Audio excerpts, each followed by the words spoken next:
तो माँ बाप के हृदय की स्थिति है, माँ बाप के हृदय की स्थिति है।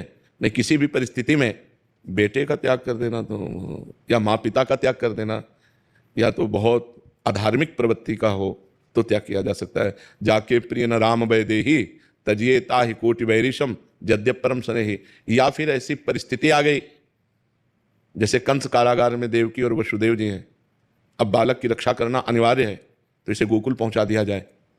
तो फिर वो नवजात शिशु भगवान सच्चिदानंद इतने सुंदर, जो प्राण निकल रहे थे कि कैसे इनको दूर करूं, पर उनको पहुंचाना पड़ा गोकुल, और भगवान से बहुत समय तक के लिए दूरी बनी रही। 11 वर्ष तक भगवान लीला करके जब मथुरा गए तब देवकी वसुदेव जी से मिले जा करके।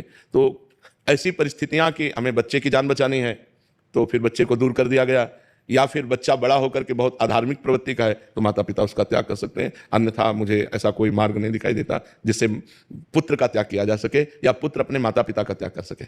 वो बच्चा ऐसा है कि गलत मार्ग पे चल रहा है, हाँ वही, और वो मरने की धमकी दे बार-बार। जब अधर्म में चलेगा पापाचरण करेगा तो धमकी दे, चाहे ना दे, मरा हुआ ही है। बात समझो, माता पिता को समझ लेना चाहिए, क्योंकि जब अधर्म का आचरण करेगा तो आज नहीं कल या तो जेल जाएगा और या फिर बुद्धि भ्रष्ट होगी और सुख करेगा। पाप के यही फल होते हैं, या स्वयं इतना डिप्रेशन में पहुंच जाएगा कि सोचने लगेगा। तो अधर्म आचरण का फल तो यही है।